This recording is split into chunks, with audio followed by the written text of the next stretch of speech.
우리가 지난 주에는 믿음의 분량대로라는 제목으로 역대상 7장, 8장 이 말씀을 선포했었습니다. 한 주간도 말씀의 분량과 순종의 분량으로 믿음의 분량을 채우며 사셨는지요? 오늘은 차라리 문지기라는 제목으로 역대상 9장에서 10장까지 특별 계시를 선포하고자 합니다. 다 함께 따라하겠습니다. 차라리 문지기. 우리는 문지기 신앙으로 살아가고 있습니까? 사람마다 다들 꿈을 가지고 있고 꿈을 가지라고 합니다. 꿈이라고 하면은 사람들은 무엇이 되는 것을 꿈이라고 보통 말하죠. 그럼 부모들이 그렇게 어려서부터 유도했고 학습을 시켰기 때문에 우리 어린 생명들도 그렇게 자라나게 되어 있습니다. 이건 부모의 잘못입니다.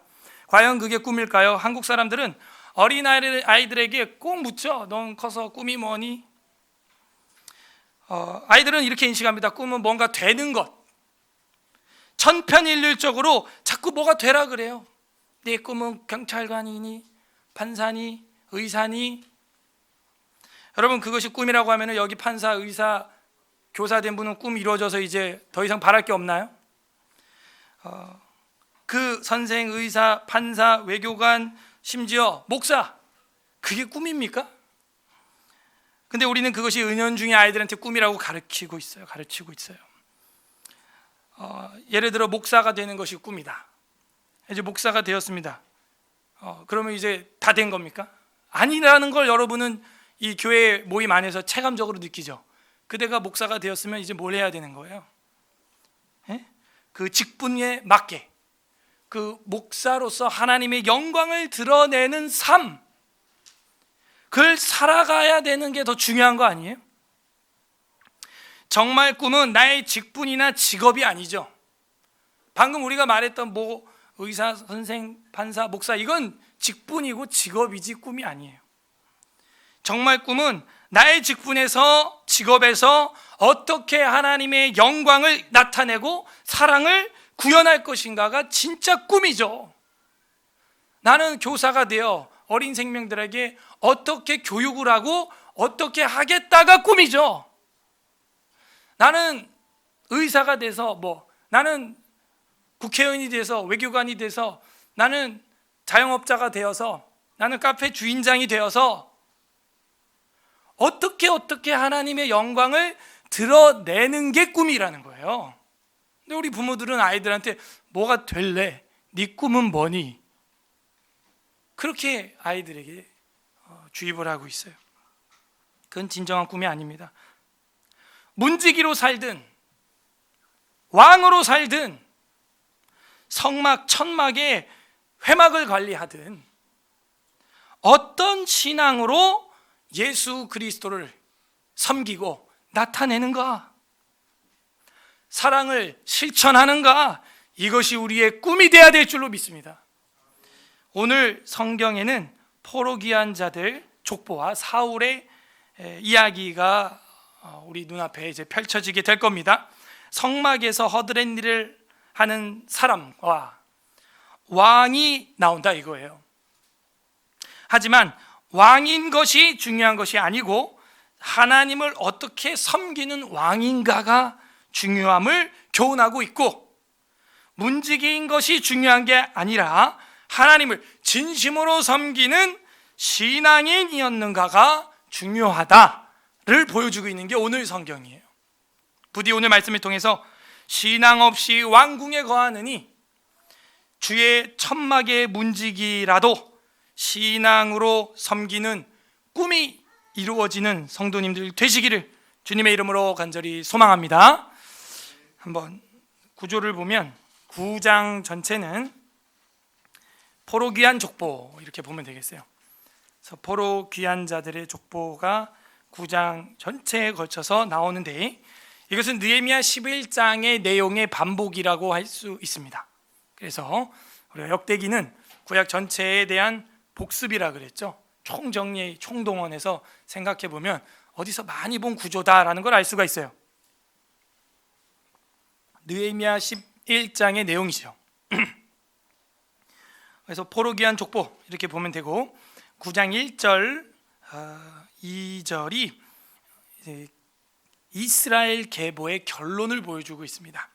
이스라엘 계보는 이게 어디서부터 시작했냐면요,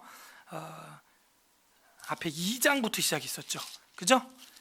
우리 역대상 2장에 보면 이스라엘의 아들들을 이러하니 해가지고 2, 3, 4, 5, 6, 7, 8장까지 지난주에 보았고, 7장, 8장에서 지난주에 우리가 6지파 이상 몰려있는 그 서자들의 지파 이야기, 믿음의 분량 이야기를 보았고, 8장에는 베냐민 지파 이야기를 쫙 하면서 사울왕 이야기 족보가 나오는 듯 하면서 이제 9장 1절에 오늘 본문이 나온 겁니다.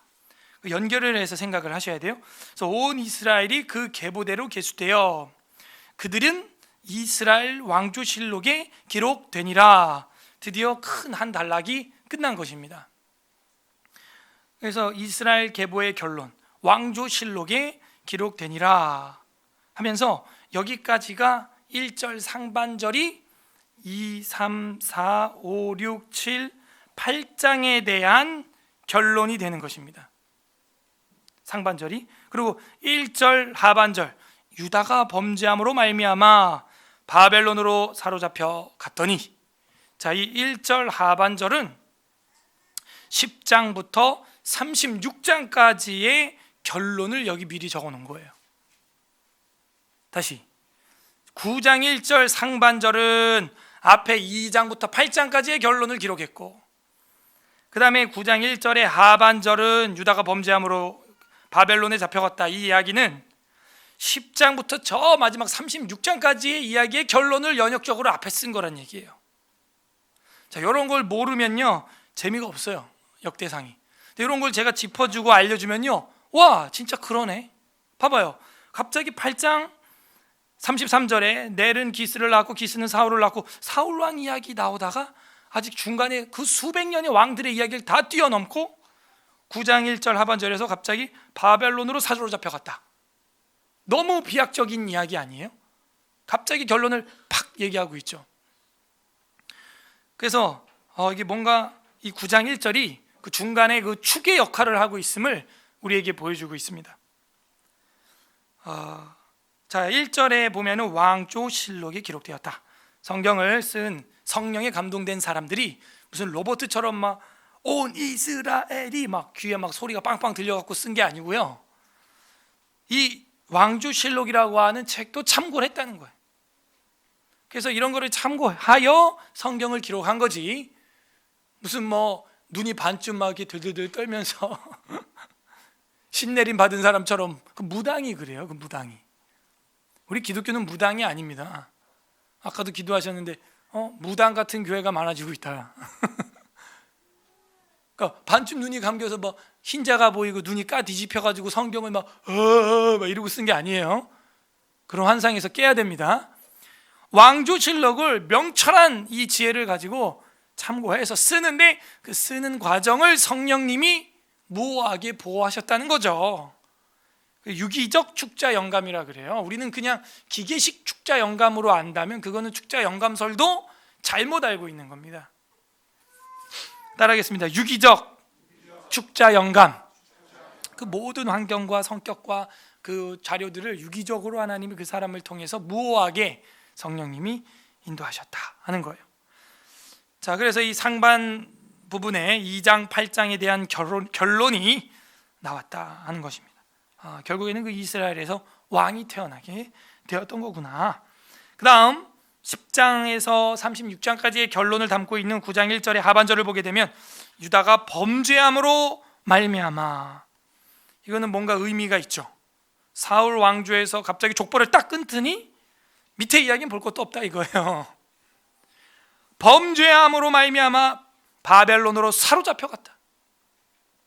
역대상 1장 1절 아담, 셋, 게노스, 에남, 말랄랄렐 뭐 이렇게 해서 여기까지 왔는데 결론은 뭐예요? 범죄. 우리 인간의 가장 문제가 뭡니까? 하나님 앞에 범죄한다는 것이죠. 여러분, 무당 1000명이 여러분을 저주하는 구슬에도요, 저주가 우리한테 임해요, 안 임해요? 절대 안 임해요.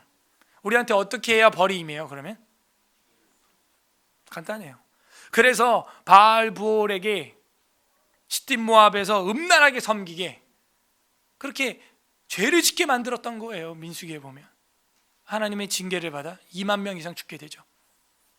그러니까 저랑 여러분이 세상에서 안 될 때는요, 뭐 누가 날 저주하고 미워, 그게 아니에요. 내가 하나님 앞에 범죄할 때 그때 우리에게 삶에는 징계와 저주와 벌이 임하는 것입니다. 사실 그래서 유다가 범죄함으로 말미암아 바벨론에 사로잡히게 하게 되었다. 그러니까 이 역대상은 열왕기상이랑 완전 다르죠. 벌써 시점이 바벨론 포로까지도 알고 있는 사람이 쓰고 있는 거예요. 다. 여기서 중요한 단어가 뭘까요? 저는 범죄. 이 범죄 마알이라고 하는 히브리어는 덮어 가리다 이런 뜻이에요. 은밀하게 가리다, 은밀하게 행동하다, 불충성스럽다, 불실하게 충성치 못하게 행동하다, 이런 뜻입니다. 범죄가 뭐예요? 가리는 거예요. 숨는 거예요. 아담아, 네가 어디 있느냐? 누구야? 너 어디 갔니? 너 왜 그러니? 너 왜 집에 안 들어오니? 너 왜 요즘에 내 얼굴 쳐다보지 못해? 왜 얼굴을 가려? 왜 덮어? 안 보여? 뭐예요? 범죄 때문에. 범죄 때문에 나오질 못해요. 범죄 때문에 나무 뒤에 숨어 있어요. 우리 중에 그런 가족들이 있다면 기도해야 돼요. 범죄 때문에. 범죄함으로 말미암아 바벨론에 사로잡혀 가는 것입니다. 범죄라는 뜻은 덮으다, 가리다. 아까 우리 시편 94편이었나요? 거기 보면 눈 지은 자 보지 않냐, 귀 지은 자 듣지 않냐, 그런 가사 있었어요? 저 혼자 불렀나요? 그런 가사 있었어요? 있었죠. 그거예요. 어떻게 덮어요? 하나님 앞에서 가릴 수 없어요. 근데 우리 인간들은 가려질 거라고 생각하는 거예요. 그게 유다의 범죄입니다. 덮어요, 가려요. 아담처럼 자꾸 무화과 나무 이파리, 말라 비틀어질 그 이파리, 그걸로 자꾸 가리려 그래요, 자기의 수치를. 2절, 그들의 땅 안에 있는 성읍에 처음으로 거주한 이스라엘 사람들은 세 가지입니다. 제사장들, 레위 사람들, 느디님 사람들이라, 이렇게 나옵니다. 그래서 포로 귀환에서 돌아온 성읍에 처음으로 거주하게 된 이 황량한 신도시에 처음 거주하게 된 사람은 제사장, 레위, 느디님 사람 하면서 사울 이야기보다 더 길게 쓰고 있어요. 9장 전체에 거쳐서 사울 이야기보다 더 많은 절을 지면에 할애를 하고 있어요. 포로 귀환 공동체, 다 무너진 공동체가 다시 재건됨에 있어서 중요한 건 허우대만 멀쩡한 왕이 아니고 뭐예요? 제사장, 신앙인, 레위인, 장작 패고 물 깃는 허드렛 일을 하더라도 느티님 사람들, 이런 사람들이 필요하다는 거예요. 교회는 그런 삐까뻔쩍한 왕 필요 없다 이거예요. 이 세 사람들을 이 역대상 기자는 쓰고 있어요 지금. 그래서 2절부터 9절까지 그 이스라엘 자손들에 대한 이야기가 좀 잠깐 나옵니다. 그 뒤부터 이제 이 세 종류, 제사장, 레위, 느디님 사람들이 나옵니다. 자, 이스라엘 자손에 관한 이야기가 2절부터 9절까지인데요. 3절 보겠습니다.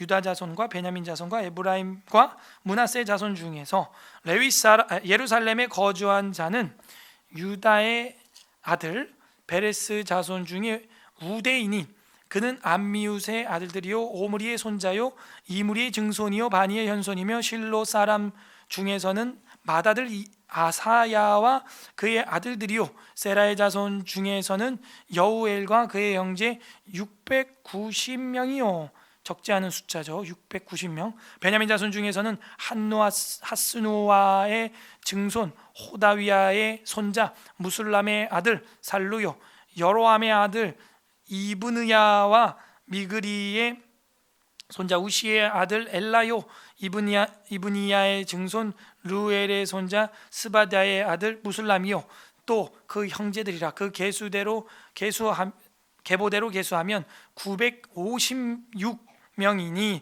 다 종족의 가문의 우두머리들이더라.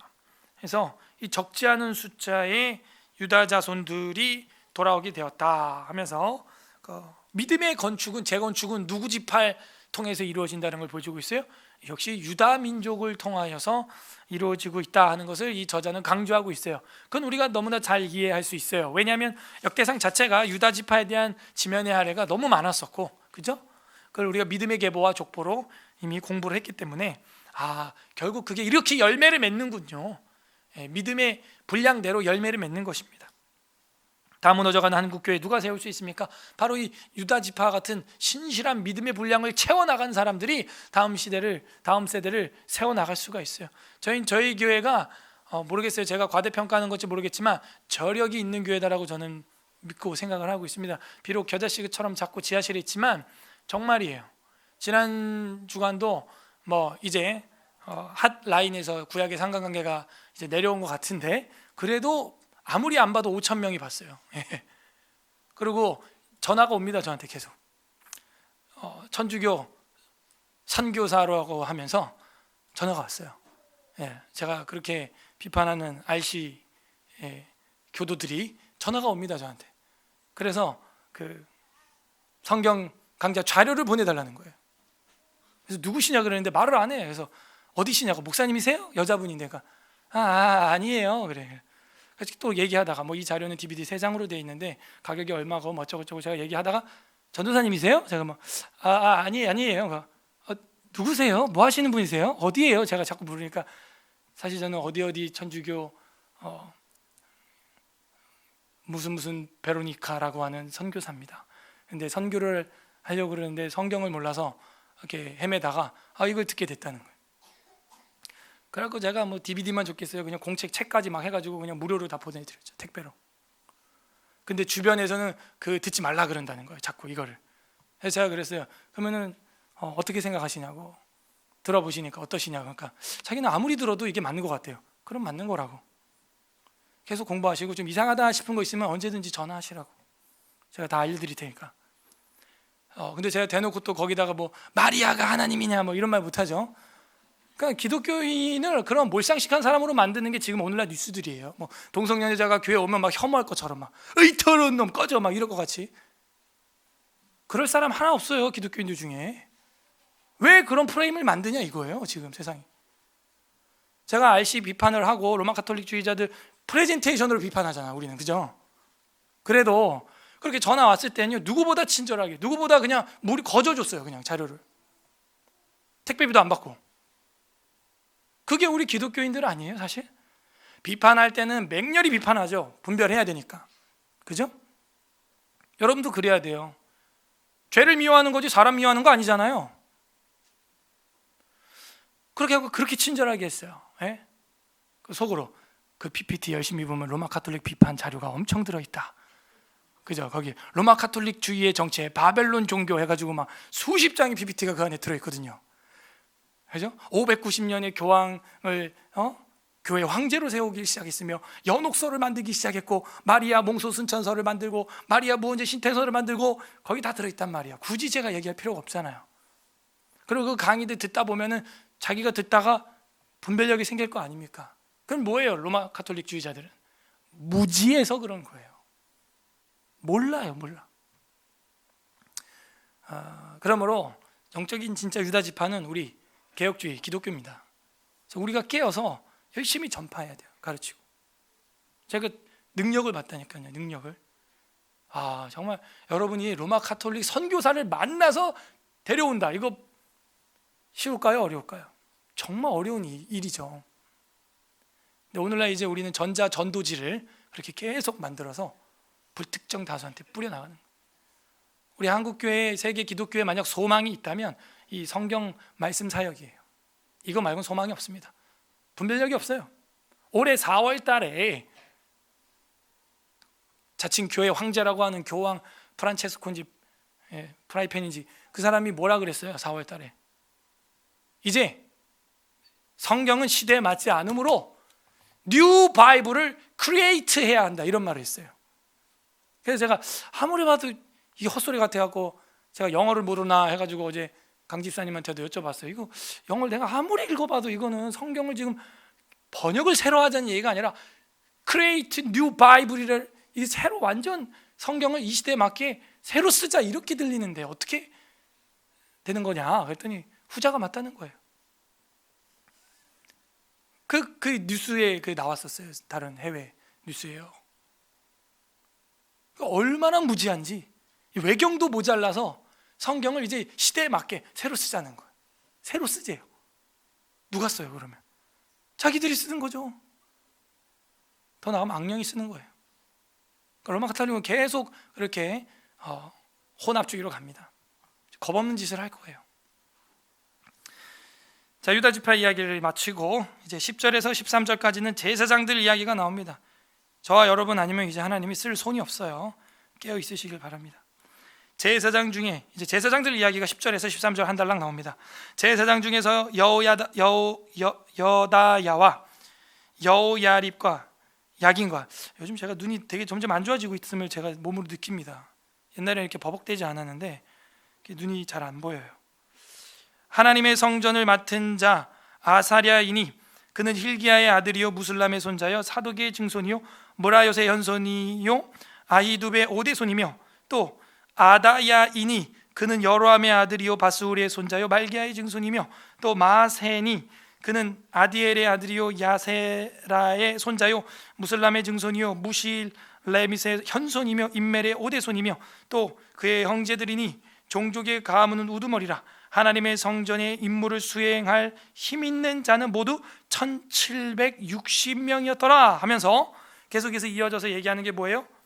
포로 바벨론 잡혀간 사람들 중에 돌아온 사람, 레위 제사장들, 느디님 사람들인데 이 나라를 건축한 사람들은 바로 이런 사람들이다.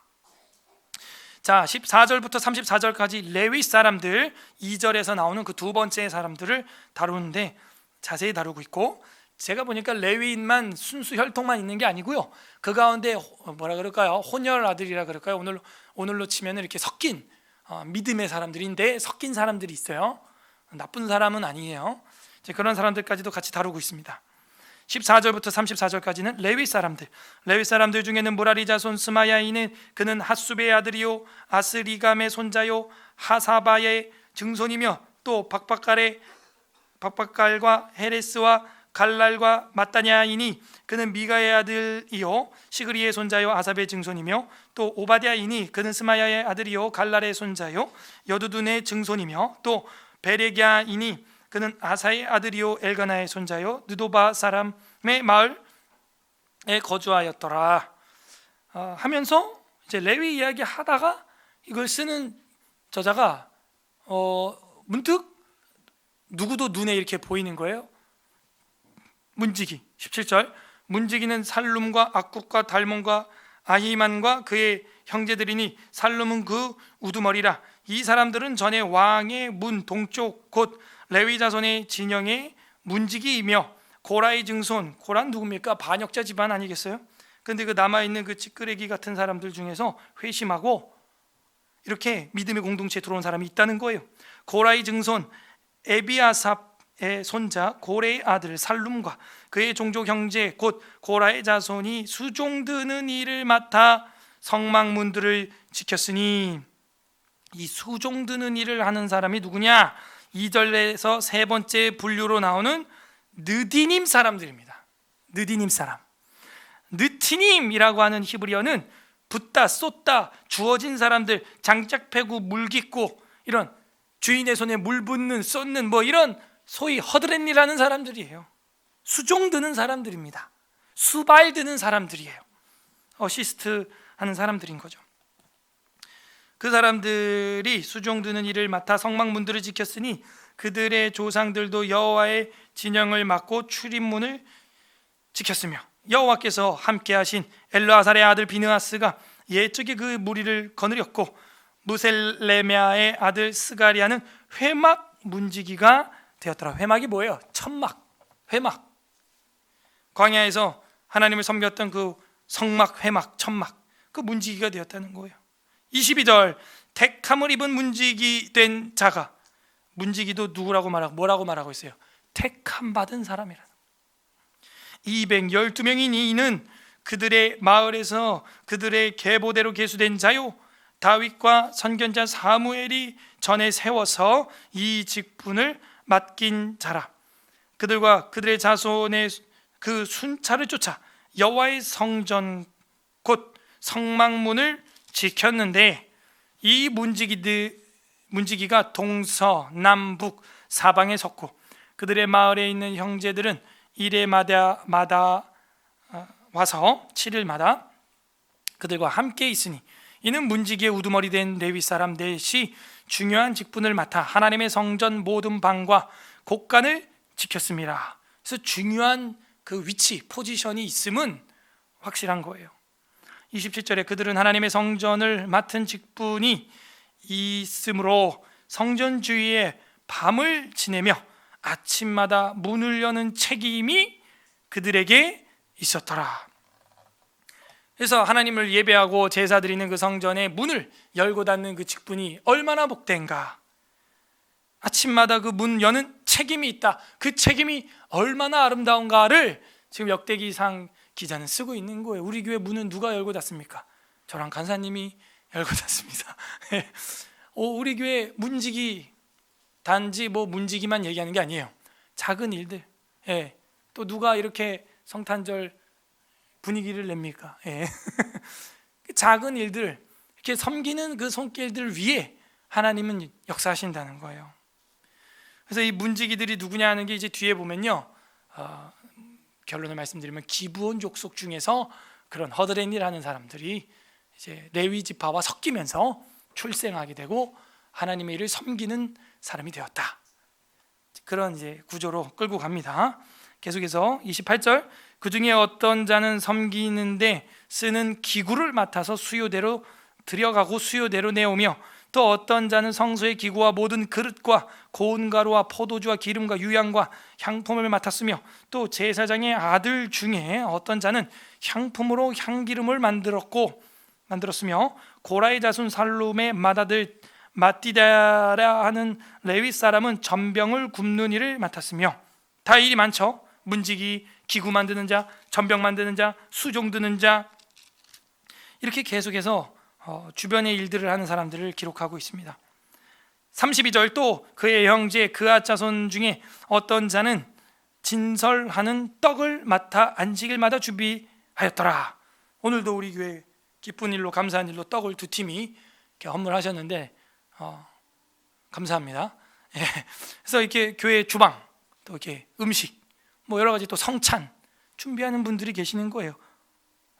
사울 이야기가 8장에 이렇게 멋있게 등장하는 듯 하면서 갑자기 이런 사람들 이야기가 탁 나오고 이거는 의도적이에요.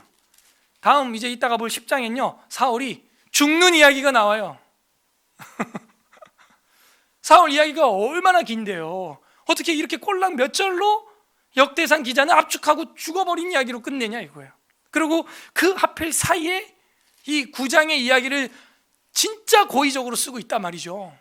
8장 끝에 사울 이야기 나오고 10장에 사울 죽는 이야기를 쓰면서 9장에 사울의 사자도 안 나오는데 레위 제사장 느디딤 사람 이야기를 쓰고 있단 말입니다. 이런 걸 우리가 통전적으로 파악해내야 큐티가 되고 여러분 역대상 볼 때 은혜가 되는 거예요. 레위기 볼 때도 그래야 은혜가 되는 거 아닙니까? 성경 모르면 성경 통독하다가 레위기 보다가 몇 장이나 남았냐 이렇게 보고 야 이건 내 위기다, 위기가 되고 말을 그러면 안 되죠. 여러분 역대상을 이렇게 보면서 와 그렇게 신비로운 하나님의 은혜의 말씀이 이렇게 아직도 많이 남아있단 말인가. 할렐루야. 아무도 아멘을 안 해서 그래서 이 떡을 맡아 안식을 한다. 차라리 왕보다, 믿음 없는 왕보다 믿음 있는 문지기로 사는 게 낫다 차라리. 자 33절부터 이제 좀 더 보면요 35절까지 더 봐야 돼요. 또 찬송하는 자 또 따로 있네요. 기구 만드는 자, 전병, 떡 관리하는 자, 문지기, 찬송하는 자, 수종 드는 자, 장작 패고 물기 있는 자, 다양한 사람들이 예배를 섬기는 거예요. 너무 감사하죠. 33절 또 찬송하는 자가 있으니 곧 레위의 우두머리라. 우리도 찬송하는 자가 있고 오늘 좀 위기였지만 그래도 찬송하는 자들이 있고 예, 내년에는 이제 15분 예배를 당겨서 이제 우리 장로님하고 우리 전도사님이 교대로 시편을 15분간 예배 앞에 이제 예배 도입을 해서 계속 찬송을 부를 겁니다. 충분하게 더 점점 그렇게 세워가는 거예요. 찬송한 자가 있으니 곧 레위 우두머리라. 음악 목회는요 이렇게 전문 제사장, 전문 신학인, 전문 예배자들이 해야 되는 거예요. 사실은 그렇지 않고 젊은 전도사가 그냥 통기타 메고 그냥 CD 몇 장 듣고 교회 와가지고 보헤미안 랩소디 같이 그렇게 찬양 인도를 하는 게 오늘 한국 전 세계 기독교 찬양이에요. 그죠? 다 같이 자리에서 일어나서 뭐 진정한 마음도 없는데 그냥 막 시켜가면서, 진정 원하면 시키지 않아도 일어나겠죠. 박수 치겠죠. 박수가 중요한 게 아니고 정말 그 가사가 성경적인 가사인가가 더 중요한 거 아니겠어요? 찬송하는 자가 있으니 곧 레위 우두머리들이라. 그들은 골방에 거주하면서 주야로 자기 직분에 전념함으로 다른 일은 하지 아니하더라. 그러니까 전문 신학인, 시험을 통과한 집사, 장로. 저도 장로 중에 하나거든요. 저희 교단에서는 분류가, 직분의 분류가 가르치는 장로, 지리하는 장로, 그런 분들을 강단에 세워야 하는 것입니다. 그들은 다 레위 가문 우두머리고 그들의 족보의 우두머리로서 예루살렘에 거주하였더라. 포로기한 공동체에 앞장섰던 사람들. 자, 35절부터 끝절까지는 사울의 족보가 또 나와요. 자, 이거는 우리가 얘기를 계속했던 8장 33절, 8장 29절부터 나오는 그 내용이 또 나오는 거예요. 또 다분히 의도적입니다. 그 내용을 이어간다는 걸 보여주고 있어요. 35절부터 44절까지는 사울의 족보가 나옵니다. 기브온의 조상 여이엘은 기브온에 거주하였으니 그의 아내의 이름은 마아가라. 이 마아가라고 하는 히브리어는 핍박이라는 뜻입니다. 그래서 이 기브온 족속과 기브온 지역에 어떤 혼인 문제나 이런 부분에 있어서 쉽지 않았다라는 것을 알 수가 있어요. 여러분 알고 있는 기브온 족속은 언제 어디서 이스라엘 족속에 개입하게 되었어요? 기브온 족속, 구약을 총동원해야 역대기 시편을 우리가 해석할 수 있다고 했습니다. 출애굽을 할 때 같이 한 사람인가요? 기브온. 사사? 여호수아? 이거 뭐 여러 가지 의견이 나오는데요. 네, 여호수아. 좋아요. 여호수아 몇 장? 9장. 그래서 여러분 여호수아 9장에 보게 되면은 이 가나안 족속은 어떻게 하라 그랬어요? 하나님이 여호수아에게 다 진멸하라. 그런데 그 중에서 기브온 족속이 바로 옆집에 삶에도 불구하고 멀리서 온 것처럼 남루한 옷을 입고 곰팡이 난 떡을 만들어 가지고 우리는 멀리서 왔습니다 뭐 이러면서 우리랑 조약을 맺으시죠. 우리도 하나님을 섬기겠습니다. 그러니까 여호수아가 하나님께 기도하지 않고 물어보지도 않은 채 그래 하고 맹세까지 해버렸어요. 그래가지고 나중에 알고 보니까 이 가나안 그 족속이었던 거예요. 죄를 저질렀던 죄악의 민족이었어요. 맹세를 했기 때문에 어떻게 할 수가 없어요. 그래서 그때부터 어떻게 됐다는 거예요? 장작 패고 물 깃는 일을 하게 되었다. 건드리면 안 돼요. 그래서 건드리면 안 된다는 걸 또 어디서 보여주냐면요, 그 옛날에 사울이 이 기브온 족속을 한번 이렇게 싹 죽이려고 했었던 적이 있어요. 죽이려고 했었던 적이 있는데, 그렇게 했다가 아주 뭐 나라에 큰 재앙이 임했죠. 그래서 다윗이 그거를 나중에 알고 그 일을 저지른 사울 지파의 아들들을 7명을 태양을 향해 목을 다는 그런 끔찍한 이야기가 나오고, 그렇게 대속을 하자 그 재앙이 끝나는 그런 이야기가 나옵니다. 기브온 족속 건드릴 수 없어요. 근데 그 가나안 족속, 기브온 족속이 지금 여기도 나온다는, 포로기한 공동체에도 나온다는 거. 여러분, 누가 그 허벌판 돼 있는 재건축 땅에 누가 가겠어요? 미국에 살고 싶죠. 바벨론이 얼마나 지금 초강대국 최첨단 국가인데요. 수천 년 전에 벌써 아스팔트를 깔았던 민족입니다. 그리고 성벽 위에서 마차가 왔다 갔다 했던 그런 민족이에요. 고속도로를 성벽 위에다가 냈어요. 공중정원이라고 하는 오늘날 옥외정원을 만드는 기술을 그 당시 그 사람들이 다 구현했습니다. 누가 그런 나라에 살고 싶지? 이런 김포 신도시 뭐 이런 데 오고 싶겠어요? 화업을 아무것도 없고요. 먹을 것도 아무것도 없고 뭐 누가 오고 싶겠어요? 근데 이 기브온은요, 허드렛 일을 하는 사람들이에요. 가서 무슨 사울처럼 왕족도 아닙니다. 이 사람들은 예배에 허드렛 일을 해야 되는 사람이에요. 그러면은 그 재건하는 예루살렘에 돌아가면은 할 일이 뭐겠어요? 허드렛 일이에요. 장작 패고 물 깃고 뭐 그런 거죠 뭐. 근데 이 사람들은 어떤 신앙이 있는 거예요? 그래도 차라리 그게 낫다.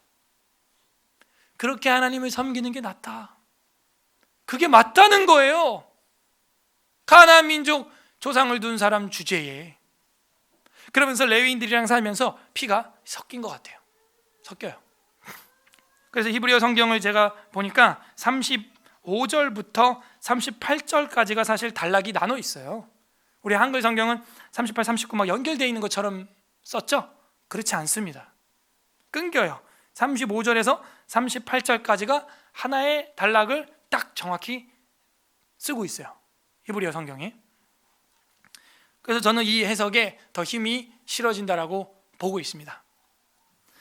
자, 그런 기브온 족속이에요. 마아가 핍박. 쉽지 않았던 거예요. 쉽지 않았던 거예요. 조상의 이름이 핍박이에요. 핍박.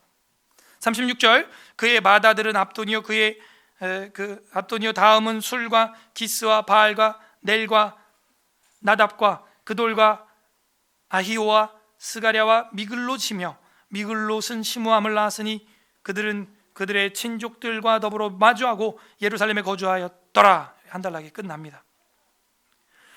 그리고 연결된다고 치더라도 이게 39절부터는 확실히 이거는 따로 사울의 이야기라는 걸 알 수가 있어요. 넬은 기스를 낳았고, 정확히 나오잖아요. 사울의 아버지 이름이. 기스는 사울을 낳았고, 그죠? 그러니까 36절하고 다르잖아요. 거기 보면은 넬도 나오고 기스도 나오지만 다르단 말이에요. 그죠? 그래서 넬은 기스를 낳았고 기스는 사울을 낳았고 사울은 요나단과 말기수아와 아비나답과 에스바를 낳았으며, 그래서 이 39절에 넬의 아들이 둘인데 기스가 있고 사실 아브넬이 있습니다. 여러분, 아브넬 어디 나와요? 구약을 총동원해 보세요. 사무엘 상에도 나오지만 하에 보게 되면은, 그죠? 다윗과 맞수로 나오죠. 맞수로. 요압과 맞수죠. 정확히 말하면 군대 장관. 이스보셋을 얼굴마담으로 세워놓고 실세를 잡고 있었던 사람이 아브넬이에요. 요압의 동생 발이 들로루처럼 빨랐던 아사엘을 그냥 창 하나로 탁 한 방에 죽였던 사람 기억나세요? 그 아브넬이 이 넬의 아들입니다. 그러니까 기스의 형제가 되는 거예요. 그러니까 그런 실세를 부릴 수가 있는 어떤 위치에 있는 거죠. 아브넬이. 아브넬, 넬의 아들이다 이런 뜻이에요. 넬이 아버지다 이런 얘기죠. 내 아버지가 넬이야. 아브넬은 아버지 넬, 그리고 기스 아들은 이렇게 둘입니다. 아브넬과 기스. 그 중에서 기스 쪽에서 사울이 나온 거예요. 40절, 요나단의 아들은 무리빨이라. 무리빨은 미가를 낳았고 미가의 아들들은 비돈과 멜렉과 다레아와 아하스며 아하스는 야라를 낳고 야라는 알레멕과 이스마웻과 시므리를 낳고 시므리는 모사를 낳고 모사는 비느아를 낳았으며 비느아의 아들은 르바야요 그의 아들은 엘르아사요 그의 아들은 아셀이며 아셀이 6 아들이 있으니 그들의 이름은 아스리감과 보그루와 이스마엘과 스아랴와 오바댜와 하나니라. 아셀의 아들들은 이러하였더라. 그래서 이 사울의 족보는 사울의 조상 중에서 가나안 민족과 섞인 사람들이 있었다, 이걸 보여주는 것보다는 제가 볼 때는 앞에 느디님 사람이라고 하는 사람들의 거론이 지금 안 나오는 걸로 보아 이 기브온 족속의 이야기가 38절에서 끊어지는 걸로 보는 게 제일 좋고, 히브리어 원어에도 그렇게 나와 있으니까 39절부터가 이 정확한 그 사울의 족보가 아닐까 그렇게 생각을 합니다. 그래서 이 레위 사람들 중에서 그런 조상들의 피가 섞여 있다 하는 것을 알 수가 있고, 사울의 베냐민 지파는 어떻습니까? 그 넬의 아들 기스의 자손에서 사울이 태어나게 되었다, 이렇게 보여주고 있습니다. 그래서 결국에는 이 이야기를 쭉 한 다음에 하고 싶은 얘기는 10장인 거예요. 짧죠? 10장은 금방 끝나는데요. 10장 전체 장제목이 뭐냐면 사울의 죽음이라는 거예요. 사울의 죽음. 이렇게 레위 지파와 느디님 사람들 다 총동원해서 허드렛일, 떡 만드는 거, 전병, 기구들 돌보고 문지기, 찬송, 이런 일들을 다 맡아가지고 하는 사람들이 성실하게 나라를 세워 갔던 거지. 베냐민 지파에 사울의 지파에서 누가 나라를 세웠냐?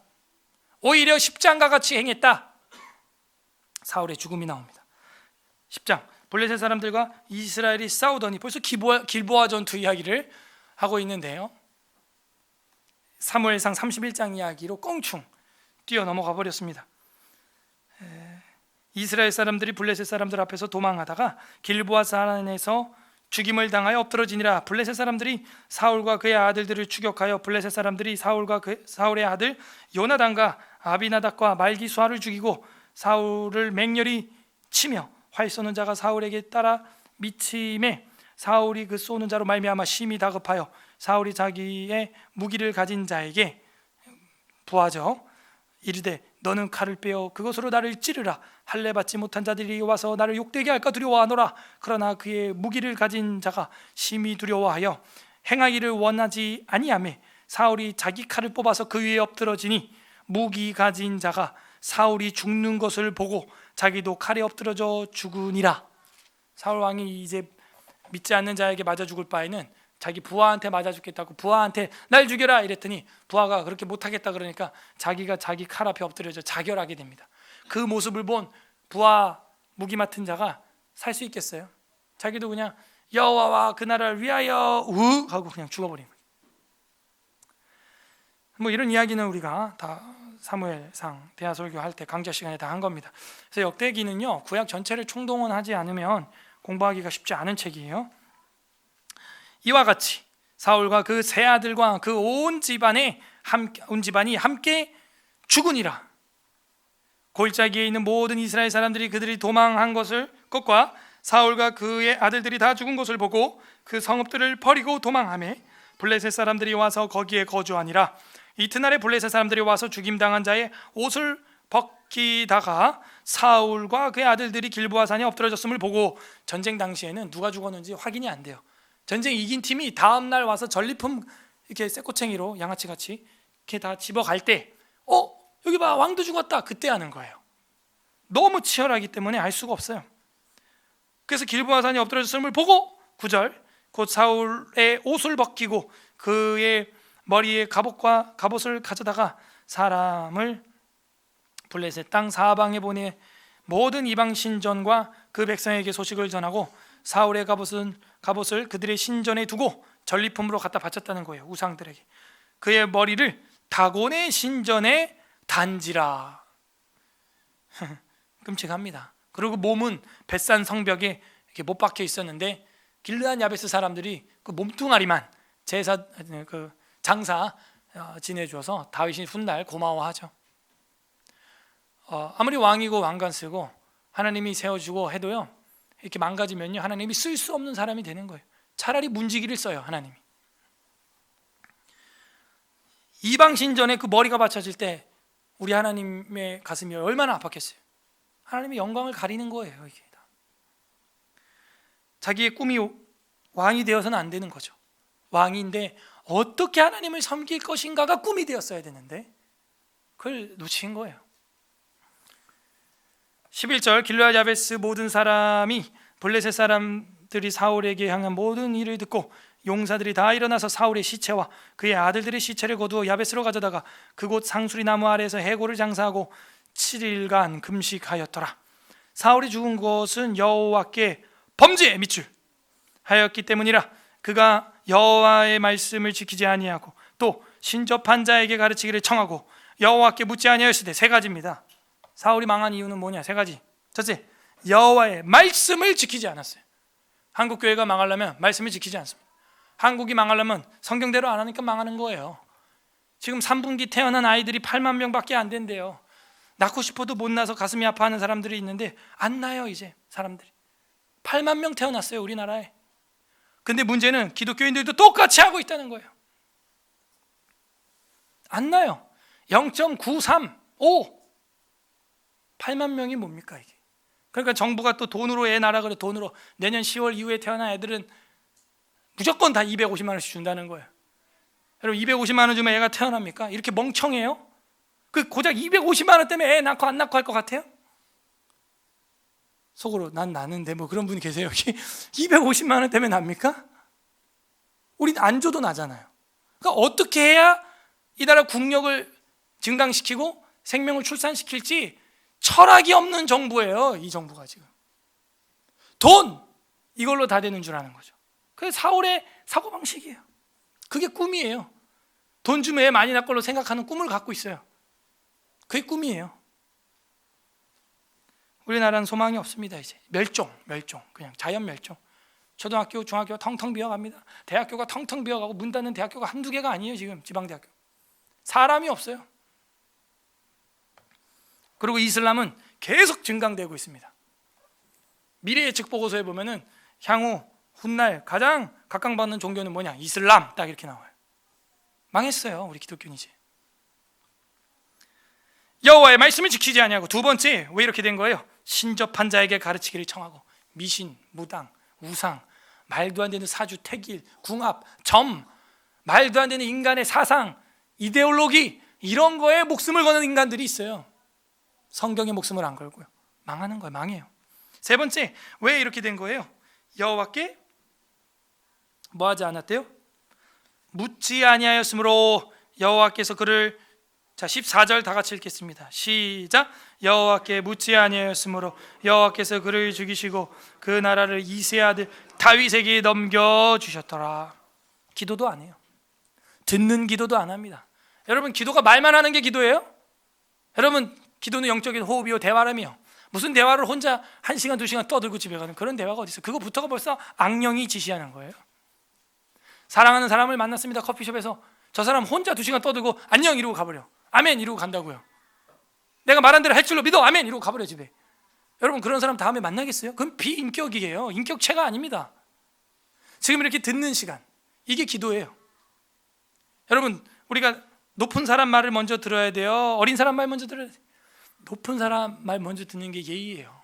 하나님 말씀 먼저 이렇게 성실하게 일단 보고 듣고 그 다음 내 삶을 고치는 게 응답이죠. 근데 안 고쳐져요. 내 삶이 성경대로 이렇게 해야 되는데 차라리 문지기 신앙을 붙들고라도 살아가야 되는데 안 돼요. 자꾸 세상의 욕심에 탐욕에 빠져요. 그럴 때 뭐 하는 거예요? 그럴 때 말하는 기도를 하는 거예요. 이제 그래서 먼저 듣는 게 먼저입니다. 그래서 듣는 것은 속히하고 말하기는 더디하라. 그게 귀가 2개고 입은 하나밖에 없어요. 들어야 돼요. 구약 신약의 말씀 다 듣고, 그래서 삶에서 구현이 안 되면 기도하는 거죠. 듣는 기도가 먼저예요. 사람이 여호와의 율법을 듣지 아니하면 그의 기도도 가증하니라. 잠언의 말씀에 나와 있어요. 그래서 결국에는 사울의 이야기가 이렇게 썰렁하게 끝나요.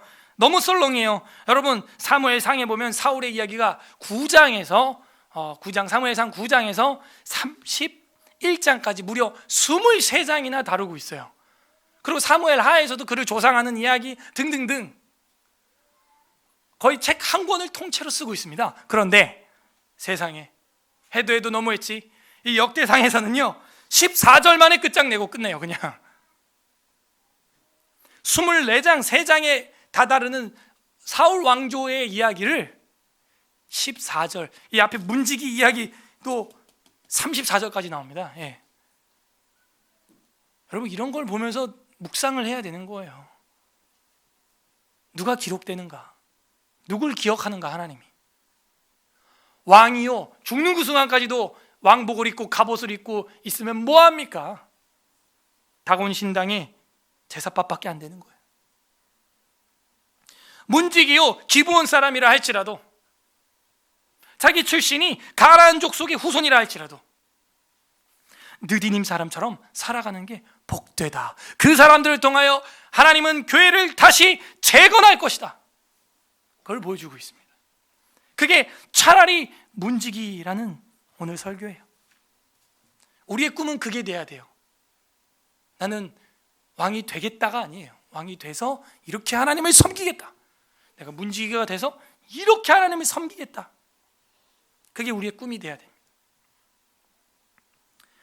우리는 범죄를 회개해야 됩니다. 방금 여기 범죄라고 하는 말이 아까 전에 9장 1절에 나왔던 마알이라고 하는 히브리어예요.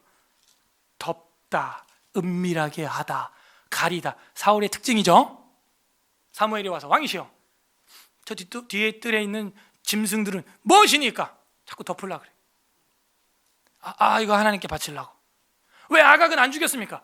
그게 아니고 자꾸 덮어요. 마알, 가리려 그래요. 충성스럽지 못하게 해요. 정확히 9장 1절과 10장 13절은 수미상관법인 거예요. 인클루지오예요. 유다의 범죄와 그 왕의 범죄를 하나로 싸잡아서 지금 쓰고 있는 겁니다. 그 왕은 결국엔 죽었고 그 나라는 결국에는 바벨론 포로로 잡혀갔다 왔다는 거예요. 이런 거 우리가 읽어내야 돼요. 그러므로 우리는 1절에 나와 있는 대로 이 범죄, 10장 13절에 나와 있는 대로 이 범죄, 마알, 내가 가리고 있는 게 없는가? 차라리 문지기로 사세요. 왕의 보좌에 앉아서 가리고 사느니 문지기로 살아요. 그게 우리의 꿈이 돼야 됩니다. 범죄한 것을 회개하는 게 우리 꿈이에요.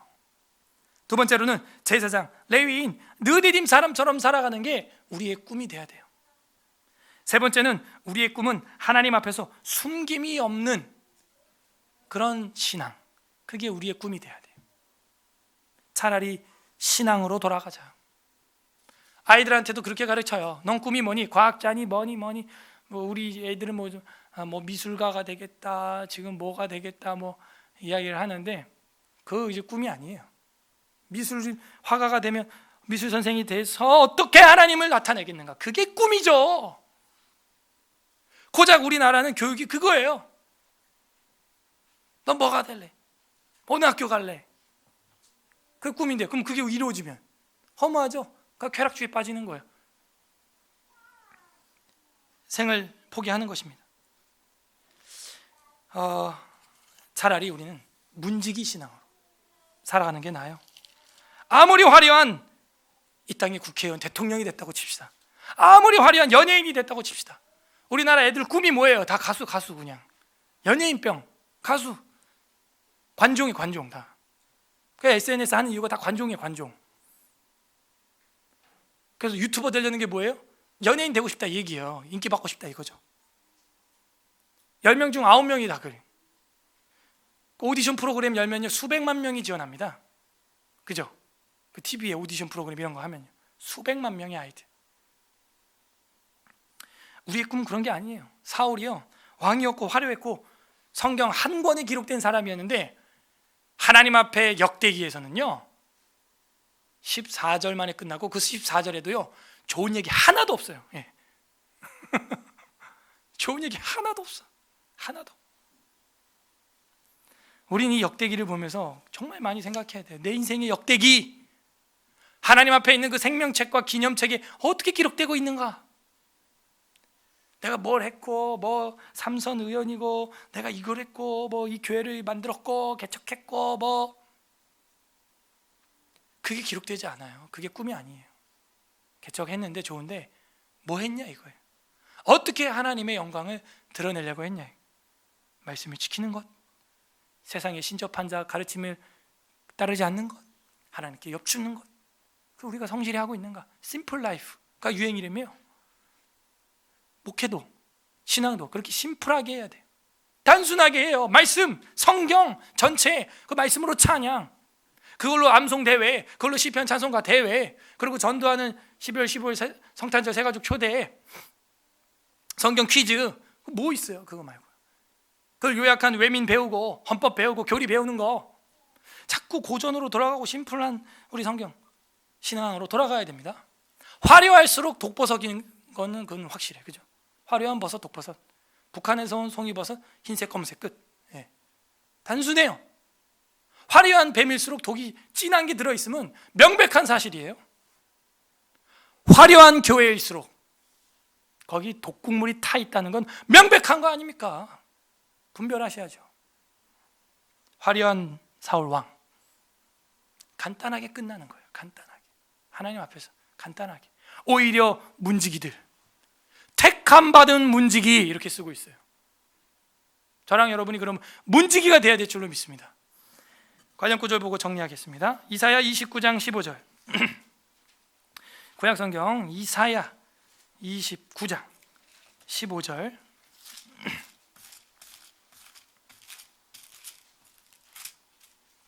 천 페이지. 이번 주 수요 예배 설교 본문이었습니다. 1000 1000페이지. 이사야 29장 15절 한 목소리로 읽습니다. 시작. 자기의 계획을 여호와께 깊이 숨기려 하는 자들은 화 있을진저 그들의 일은 두둔 데에서 행하며 이르기를 누가 우리를 보랴 누가 우리를 알랴 하니. 이 뒤에 이야기는 더 심한 얘기예요. 너희는 패역했는데 토기 주제에 흙 주제에 토기 장이를 빚으려고 한다 이러는 거예요. 하나님을 자기들이 만들어내려는 거예요. 그 사람은 누구냐? 하나님을 만들어내는 사람이고 그 사람 마음이 우상제조 공장인 거예요. 여기 15절에 보니까 뭐라 그래요? 자기의 계획을 숨기려고 하는 자 화 있다. 어두운 데서 은밀하게 행하려고 하는 자 화 있다. 화 선포예요. 무서운 얘기입니다. 예수님도 바리새인에게 화 선포를 했죠. 구약의 화 선포예요. 이게 누구예요? 은밀하게 행하는 자. 아까 우리가 공부했던 범죄, 은밀하게 덮어두다, 가리다, 그거예요. 그런 자들에겐 화가 임한다. 시편 84편 10절 보겠습니다. 시편 84편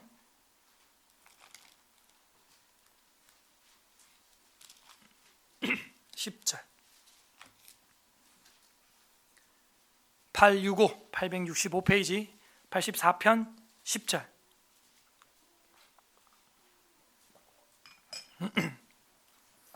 한 목소리로 읽겠습니다. 시편 84편 10절 시작. 주의 궁전에서의 한날이 다른 곳에서의 첫날보다 나은즉 악인의 장막에 사는 것보다 내 하나님의 성전 문지기로 있는 것이 누구시에요? 이게 빨리 봐요. 누구시에요? 이제 보이죠? 예. 그러니까 고라가 이제 레위고 결국 레위 사람들은 기브온 사람이랑 섞였거든요. 그리고 아까 우리가 봤던 역대기에 고라 자손 나와요, 안 나와요? 나왔죠? 연결이 되는 거예요. 차라리 우리가 이 시편도 우리가 이제 나중에 볼 거죠. 구약 총정리할 때 포로기한 바벨론 공동체들이 만든 게 시편이거든요. 역사를 들어보니 악인의 장막에 왕궁에 사는 것보다 하나님 성전 성막에 문지기로 사는 게 좋다. 문지기로. 그런 고백이 있어요. 옛날 우리 어르신들도 그런 고백이 있었죠. 차라리 교회 사찰 집사로 있으면서 그렇게 사는 게 좋다. 하나님 섬기면서 이게 낫다. 그냥 눈코 뜰 새 없이 그냥 하나님 예배도 못하고 신앙이 있는 건지 없는 건지 나 스스로도 내가 의심이 될 정도로 그렇게 막 한 발은 교회 한 발은 세상에 담그고 사느니 차라리 좀 못 먹고 그래도 하나님 섬기는 문지기가 좋다. 그런 투명한 행복이 있어야 돼요. 그게 느디딤 사람들의 소박하지만 진짜 알짜 신앙이었어요. 소박하지만. 웨스트민스터 신앙고백서 제15장에 보게 되면 생명에 이르는 회개라고 있습니다. 그 회개는 무엇인가를 보여주고 있어요. 이 항에 회개로 말미암아 죄인은 자기의 죄가 위험할 뿐만 아니라 더럽고 추악하여 하나님의 거룩하신 성품과 그의 의로운 율법에 반대되는 것임을 눈으로 보고 깨달음으로 해서 또한 회개하는 자들에게 그리스도 안에서 하나님의 긍휼을 베푸신다는 것을 깨닫게 될 때 자신의 죄를 슬퍼하고 미워하게 되며, 자, 이 다음부터 중요해요. 그리하여 모든 죄에서 방향을 돌려 하나님께로 향하게 된다. 방향을 돌리는. 바벨론 초강대 국가 방향을 돌려 좀 피폐했지만 믿음의 나라 예루살렘을 세우기를 결심하는 거예요. 방향을 돌려 하나님께로 향하게 된다. 그리고 그의 모든 계명들을 쫓아서 하나님과 동행하기로 작정하고 또한 노력하게 되는 것이다. 이게 생명에 이르는 회개예요. 하나님과 동행하기로 그의 계명을 쫓아서 작정한다는 거예요. 노력한다는 거예요. 사울은 그렇게 하지 않았었죠. 하나님의 말씀을 버렸고 신접한 자들을 따랐고 하나님 앞에 뜻을 물으려고 노력하지 않았어요. 오늘 성경에 어떤 하나님의 마음이 보입니까? 나의 문벌, 학벌, 직업과 상관없이 신앙을 보시는 공평하신 하나님의 마음이 보이지 않습니까? 우리가 왜 세상의 기준에 맞춰서 열등의식을 갖고 살아가야 됩니까? 내가 하나님의 사명을 갖고 이 땅에 태어난 것을 믿는다면 하나님 앞에서 나는 어떻게 살 것인가가 내 꿈이 돼야 되는 거예요. 직업이나 직분이 꿈이 되어서는 안 돼요. 각자 적용을 해보시길 바랍니다. 나의 꿈을 신앙의 동사에 두지 않고 명사에 두고 있는 건 없나? 우리의 꿈은 명사가 되면 안 된다 그래요. 우리의 꿈은 동사여야 돼요. 뭐가 직업이 판사, 의사, 교수, 선생, 그게 꿈입니까? 그 명사가 꿈이에요? 그게 꿈이 아니에요. 우리는 어떻게 하나님을 섬기는 그 동사가 꿈이 되어야 되는 거예요. 동사. 사랑도 뭐예요? 동사라며요. 사랑도 그렇게 배웠잖아요. 신학은 사랑하기다 해서. 사랑도 뭐예요? 동사 형태예요. 동사 형태. 우리의 꿈도 우리의 신앙도 그래야 되는 것이죠. 끝맺습니다. 우리 주 예수 그리스도의 교훈은 신앙 없는 부자가 되느니 차라리 신앙 있는 거지가 되라 그래요. 더 세죠. 문지기보다 더 세. 거지가 돼 차라리. 우리 마지막 성경 누가복음 16장 19절 보고 마치겠습니다. 누가복음 16장 19절.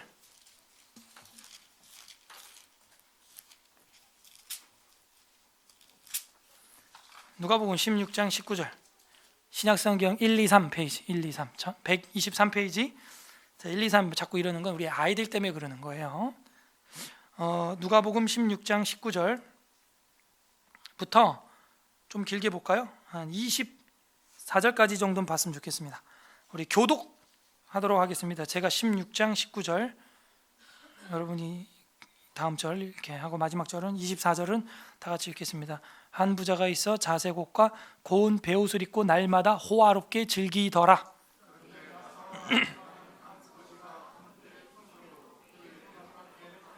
그 부자의 상에서 떨어지는 것으로 배불리려 하매 심지어 개들이 와서 그 헌대를 핥더라.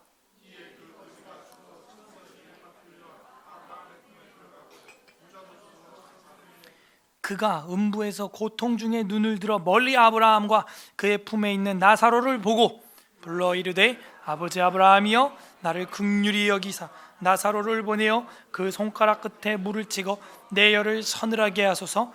내가 이 불꽃 가운데서 괴로워하나이다. 뒤에 이야기는 이제 나중에 여러분 보시고 보면요, 부자는 자색 옷을 입고 고운 베옷을 입고 날마다 잔치를 파티를 열어요. 밥 한 끼를 10만 원짜리를 날마다 먹는다는 거예요. 호화롭게 즐기더라. 그런데 나사로라는 한 거지가 헌대를 투성이를 개들한테 핥음받고 있다는 거예요.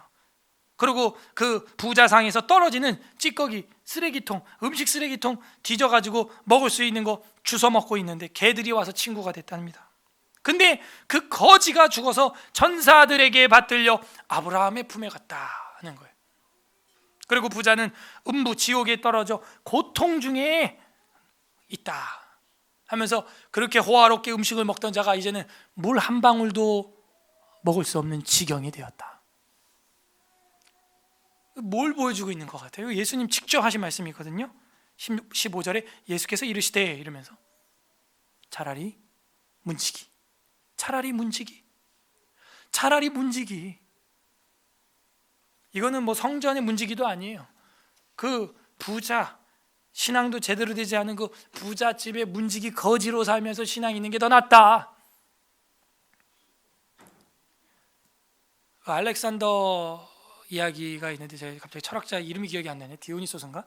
그 사람이 이제 거지예요. 노숙인 철학자인데 통나무 속에서 삽니다. 큰 통나무 속에 들어가서 자고 이제 나오고, 우리로 치면 오늘날 이제 박스 노숙인이죠. 근데 이제 어느 날 나와가지고 이제 나오는데 그 철학자가 그렇게 남루하게 살지만 늘 책을 보고 철학을 하는 사람이에요.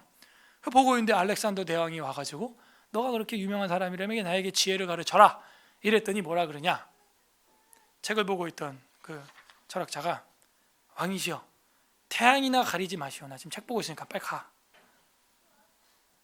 그러니까 이 사람의 가치와 이 사람의 꿈은 뭐 왕을 만나고 뭐 내가 왕 만나서 뭐 밥 한 그릇 얻어 먹었고 뭐 청와대 뭐, 그게 자부심이, 아이고 여러분 그런 게 우리 자부심이 되면 안 돼요. 벌써 세속화된 거예요. 그게 우리의 자부심은 하나님의 일을 깨닫고 하나님의 말씀을 배우고 자기의 내면을 돌아봐 자신을 정으로 깨트리고 자신을 만들어가는, 그것이 기쁨이 되고 해야죠.